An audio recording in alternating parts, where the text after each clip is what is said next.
Damos la bienvenida en el estudio de los desayunos de 24 horas a Ernesto Pazmiño, secretario nacional de Derechos Humanos. Buenos días, señor Pazmiño, bienvenido a nuestro programa.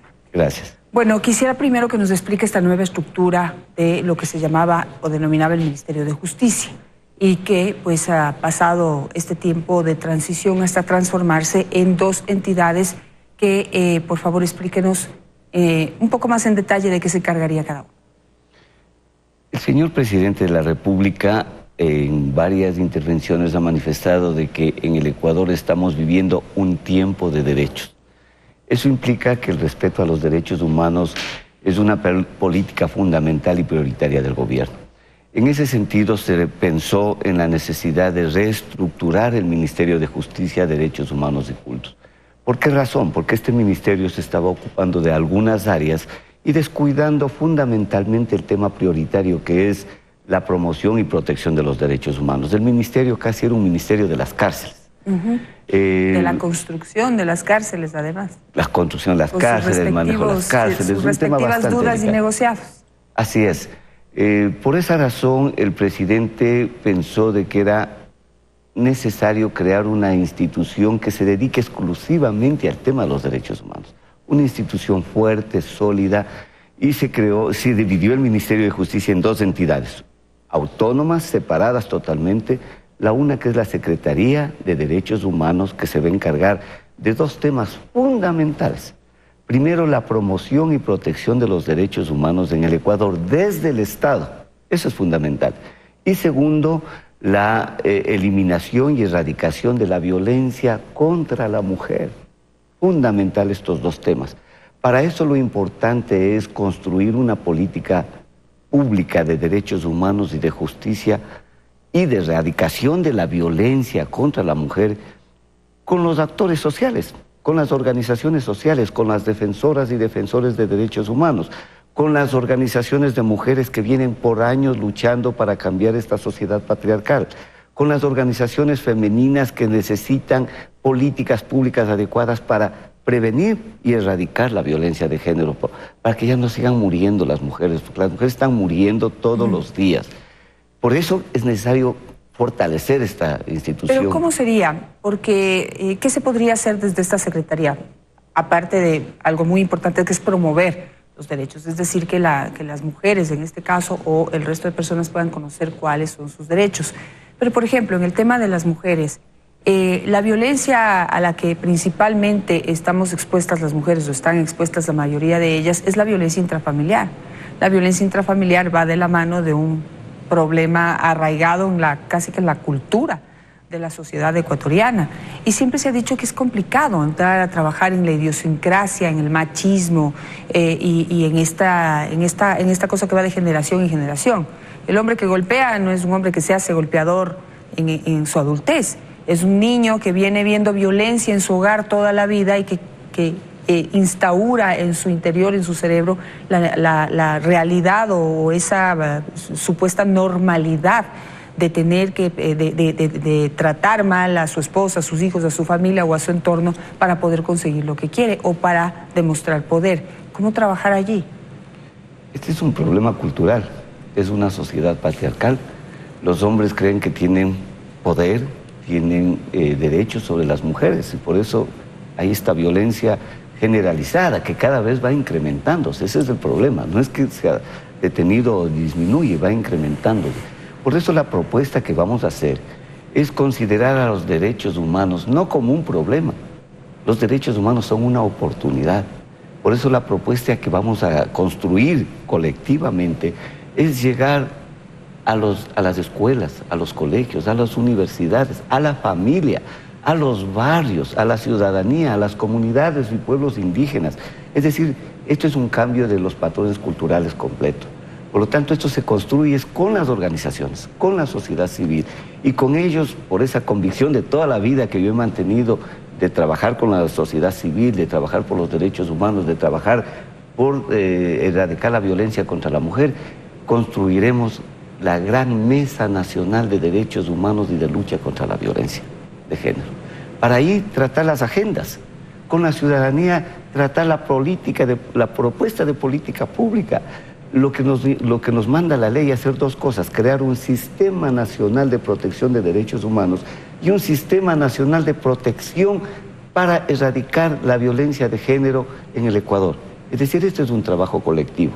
Yo ya no quiero ver más, y el presidente de la República está también con esa convicción, le conocemos al presidente esa convicción de respeto a los derechos humanos, que el Ecuador tenga que ir a los organismos internacionales de derechos humanos. Por un lado, el Estado, a defender su trabajo, y por otro lado la sociedad civil a quejarse de la violación de derechos humanos. Tenemos que ir juntos, sociedad civil y Estado, a decir: esto estamos haciendo en el Ecuador colectivamente, esto estamos construyendo en el país para que en el Ecuador nunca más se violen los derechos humanos. Bueno, la verdad es que el día que se respeten los derechos humanos en nuestro país ya no va a haber necesidad de ir a ningún organismo internacional a hablar de nuestra realidad. Pero le tengo otra pregunta, porque si bien me alegra muchísimo que se esté planteando esta posibilidad, sobre todo de escuchar a las organizaciones de mujeres que han trabajado tanto y tan de cerca con las mujeres y con esta realidad en el país. Pero otro de los problemas graves que tenemos las mujeres es que cuando nos atrevemos a denunciar la violencia a la que hemos sido sometidas, resulta que nos revictimizan en el sistema judicial. Y parte del problema es que no tenemos jueces ni fiscales preparados para abordar un problema de violencia intrafamiliar. Y lo que hace es hacer que la mujer repita 200 veces lo que le hicieron, o lo peor, que le exigen a la mujer que casi tenga el puño del hombre en la cara para poder hacerle caso y poder recibirle la denuncia. Cosas que suenan absurdas, pero créanme, que testimonios de eso sobran, señor Pazmiño. Conozco de cerca ese tema como defensor público general. Siempre elevé mi voz de protesta indicando de que la justicia en el Ecuador revictimizaba a las mujeres víctimas de violencia. Todavía no existen jueces especializados, fiscales especializados. Por eso lo que le decía hace un momento, la necesidad de un acuerdo nacional por los derechos humanos. El caso de una violencia sexual a una niña sigue siendo un caso más para la Fiscalía, sigue siendo un caso más para los jueces. Yo hace un par de meses fui aquí a La Patria, a la sección de audiencias de flagrancia, a la unidad de flagrancia. Llegó la madre con una niña de 14 años violada. Tuvo que esperar 4 horas sentada afuera con otros niñitos, hijos de la señora, que correteaban por ahí. Una angustia terrible de la niña, desesperada, nerviosa, porque el médico legista no estaba. Hay un solo médico legista, y este médico legista tuvo que ir a rendir una versión en Quitumbe por otro caso de violación que le había hecho el examen médico días anteriores. Necesitamos también una justicia especializada. Venimos insistiendo en este sentido. Y la Secretaría de Derechos Humanos tiene, entre otros ejes, luchar por un acceso adecuado a la justicia, principalmente de los grupos vulnerables. Esperamos en el nuevo Consejo. ¿Qué con esa parte? Porque, como le digo, aplaudo y me parece bien esta apertura para poder tratar de manera mucho más exclusiva, dirigida, con mayor atención, no sé cómo le quieran llamar, el tema de la violencia contra las mujeres, pero si paralelamente no estamos preparando jueces y fiscales, todo lo que se haga acá se va a acabar en el sistema judicial, porque esos derechos que acá nos van a concienciar o a concientizar de lo importantes que son no solo para las mujeres en sí mismas, sino para el resto de la sociedad, se van a volver a violar en el sistema judicial. Entonces, mire, yo le digo esto porque yo sí estoy cansada de que nos vendan humo y que suenen las cosas súper bien, pero ya en la práctica no funcionen porque trabajan en una pata y en las 3 restantes no. El problema es que no ha habido acuerdos para este tema. Cada institución lleva sus cosas por su lado, cada quien piensa ser el héroe en cada una de las acciones y no se trabaja coordinadamente. Ese va a ser uno de los objetivos de la Secretaría de Derechos Humanos y principalmente el mío. Siempre he tenido esa estrategia de trabajar conjuntamente con las organizaciones. Mire, hemos construido, ya hemos diseñado lo orgánico de lo que es la nueva Secretaría de Derechos Humanos. Y lo hemos hecho con las organizaciones, lo hemos hecho con las organizaciones de mujeres. Se va a crear una Secretaría Nacional para prevenir y erradicar la violencia de género. Hemos trabajado con las organizaciones de derechos humanos, así tienen que ser los trabajos colectivos, porque ahí se incorpora a todos los actores del sistema, para que no exista estas tragedias realmente de revictimizar principalmente a las mujeres. Mire, ¿qué es lo que pasa con los fiscales y los jueces? Una mujer llega golpeada, como el ejemplo que usted nos dio, hinchada su cara, sus ojos, y lo que ven es cuántos días de descanso médico implica esta lesión. O sea, ellos ven solo el golpe, el dolor físico, no ven el dolor interno, no ven el dolor psicológico que un golpe puede causar. Entonces, como tiene un descanso de 1 a 3 días, es una simple contravención, el señor lo pone en alguna multa y se va a la casa. Aquí hay que generar todo un sistema integrado, un sistema nacional integrado de protección para los derechos humanos y para erradicar la violencia contra las mujeres. Pero eso es un acuerdo nacional. Eso depende de políticas públicas claras. La ciudadanía también va a decir, ¿y qué tienen ustedes? Y ahora con la Secretaría de Derechos Humanos, porque no va a ser el ciudadano de a pie, el ciudadano como... ¿Cómo esto? ¿De qué me sirve a mí? Ahora desde el Estado, con la Secretaría de Derechos Humanos, vamos a proteger, a recibir denuncias de violación a los derechos humanos y vamos a procesar esas denuncias. Y sobre todo, que es algo fundamental que nos ha dicho el presidente y está en el decreto de creación de la Secretaría, la reparación. No solo la reparación económica, eso no es lo fundamental, sino la reparación psicológica de las víctimas, no solo de las víctimas de violencia de género, no solo de las víctimas de violación de derechos humanos, de todas las víctimas. En el Ecuador es necesario pensar también en las víctimas para protegerles, para indemnizarles, para repararles de los daños que se les ha causado. Yo entiendo que es importante el tema de la reparación, pero yo creo mucho más en la prevención. Yo no quiero que haya mujeres que vayan a reclamar su derecho a ser reparadas. Yo quiero que no lleguen a esa instancia. Y para eso hay otra pata que hay que trabajar, y es el tema de empoderar a la mujer. Empodere a la mujer, ¿sí? Desde el Estado, empoderen a la mujer para que pueda trabajar por sí misma, exigir sus derechos, creer en sí misma para que pueda salir y sobrevivir. Que no deposite su vida, su futuro, sus sueños, su realidad en las manos de otra persona, de un hombre en este caso, sino que pueda también valerse por sí misma. Y para eso necesita igualdad de oportunidades. Todavía no las tenemos. Nos siguen pagando menos que a los hombres, seguimos teniendo menos acceso a los cargos de alto nivel, tenemos menos empleo, estamos más en el desempleo, hay todavía en la parte de idiosincrasia esta creencia arraigada que la mujer tiene que hacerse cargo únicamente de la casa y la familia y el hombre tiene que salir a proveer, porque no les enseñamos a las familias que es un trabajo en conjunto, y que las mujeres jamás deben poner en manos de otra persona su futuro. Es responsabilidad y debe ser un derecho también de nosotras mismas. Pero ahí está el Estado. Ahí es donde debe trabajar el Estado, en igualar esas condiciones para que podamos valernos por nosotras mismas. El día que una mujer vale por sí misma, le ponen un puño en la cara, al otro día coge sus maletas y se va. Y se acaba el problema. Ya no hay que llegar al Estado, ni crear jueces, ni nada por el estilo. Es decir, ya reducimos el problema. Me alegro, usted le tiene muy claro, Janet, el problema. Esa deuda que se tiene con las mujeres hay que pagarla, hay que empoderarlos, como usted dice, porque la violencia económica es otro tipo de violencia contra la mujer. La mujer que está sometida al hombre porque él es el proveedor de la casa y cuando sufre agresiones no quiere denunciar, porque dice, me saca de la casa y yo ¿qué hago? Sola, abandonada, tengo hijos. Y las mujeres muchas veces cuando presentan unas denuncias, no quiere que al marido o a la pareja le manden a la cárcel. Lo que quiere es que ya no le peguen más. Lo que quieren es que ya no le agredan más. Por eso lo que usted plantea es fundamental, trabajar en prevención. La ley de violencia con la mujer tiene un eje fundamental que es la prevención.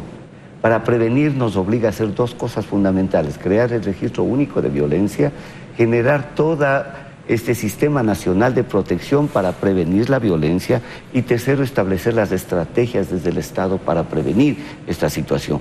Por lo tanto, el trabajo es inmenso, mi querida Janet, y ciudadanos ecuatorianos. Este es un trabajo inmenso el que tenemos que hacer, pero no va a serlo, esta no es una responsabilidad solo del Estado, esto es una responsabilidad compartida con las universidades, con la familia, con las comunidades, con los barrios, con las escuelas.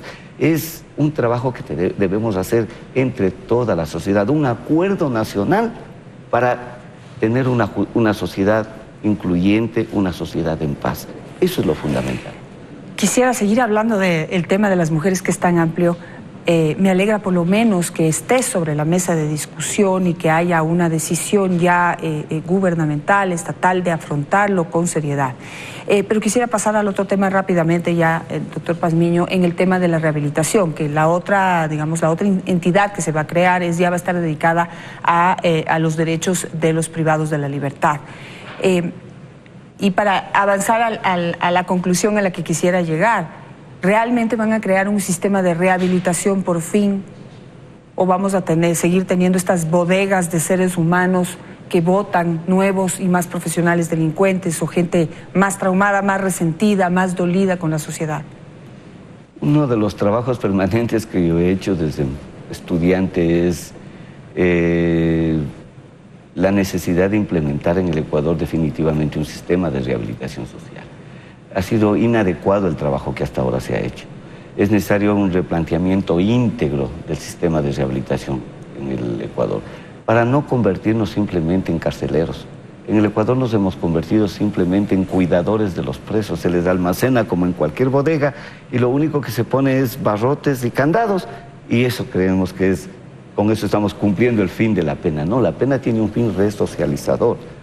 Pero ¿cómo vamos a resocializar? ¿Cómo vamos a reincorporar a las personas que están en cárcel como entes productivos a la sociedad? Cuando tenemos, solo por darle un ejemplo, en la cárcel de La Tacunga tenemos alrededor de 400 agentes penitenciarios, guías penitenciarios, y 200 policías, alrededor de 600. Y tenemos 4 psicólogos. 4 psicólogos. O sea, se privilegió el seguritismo, que no se me fugue nadie. Pero a nadie le importa, ¿y se han fugado? Cuando salga esa persona, en qué condiciones va a salir, ¿no? Créame, esto no es exagerado, no encontré un solo psiquiatra en todas las cárceles. Un psiquiatra. Generalmente aquella persona que viola a una niña, que mata, que mete 50 puñaladas a su esposa para matarlo, comete un feminicidio, es un hombre que necesita un tratamiento psiquiátrico. No solo el encierro, a los 20 años sale libre y no está curado, ni en el alma ni físicamente. Necesitamos replantearnos esto, cumplir lo que nos dicen las reglas de Mandela, cumplir las reglas de las Naciones Unidas para el tratamiento a los reclusos. ¿Y hacia allá va la creación de esta nueva entidad? Esta nueva entidad lo que se intenta es darle un enfoque técnico. Un enfoque técnico. Se va a dedicar exclusivamente al tema de cárceles. Se llama el Servicio Nacional de Atención a Personas Adultas Privadas de la Libertad y Adolescentes Infractores, que va a tener una visión exclusivamente técnica. Tiene que inmediatamente establecer políticas públicas para trabajar en la rehabilitación social. Un reto fundamental es disminuir el hacinamiento. ¿Cómo puede trabajarse racionalmente y seriamente una política de rehabilitación en cárceles hacinadas? Tenemos, considerando también a los adolescentes infractores, 40.000 presos en el Ecuador, Janet. Eso es inaudito. Eso subió el número de presos desde que en una sabatina el presidente anterior dijo: ningún juez puede poner en libertad a un detenido. Es trágico eso.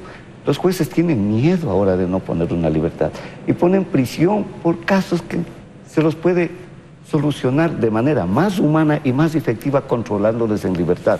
No es que estamos abogando por la impunidad, sino con mecanismos más humanos para evitar la reincidencia, que es el objetivo fundamental, que alguien que vaya a cárcel no salga a reincidir. Pero bueno, sí, el problema es mucho más profundo, porque ahí también va el tema de la corrupción, porque a quienes les sueltan para que vuelvan a las calles son precisamente aquellos delincuentes que pueden pagar su libertad y que pues no siempre son los más adecuados. Pero digamos que ese es un tema para discutirlo más profundamente. Se me queda el tema de la rehabilitación, que es un tema tan importante. Quisiera comprometerlo para poder volver a conversar con usted ya exclusivamente sobre el tema de la rehabilitación, esta tragedia que acaba de suceder en un centro de rehabilitación privado, no sé cómo se lo llamaría, o clandestino, o qué sería, pero ahí hay mucho descuido, muchas promesas por parte del Estado y un problema terrible en la sociedad también de mucho consumo y no saber cómo afrontarlo. Lo dejo planteado y quiero comprometerlo a usted para que venga ya a hablar exclusivamente de eso. Con todo gusto, Janet. Es un tema de derechos humanos también el tema de las cárceles, Y hay ideas para tratar de cambiar esta tragedia realmente que existe. Gracias, doctor Pazmiño, por estar esta mañana con nosotros. Al regresar del corte nos acompañará vía Skype desde Nueva York el periodista de la cadena Milenio TV, Juan Alberto Vázquez. Junto a él hablaremos del juicio que se lleva en la Gran Manzana en contra del narcotraficante Joaquín El Chapo Guzmán. Enseguida volvemos. Quédese en Telemundo.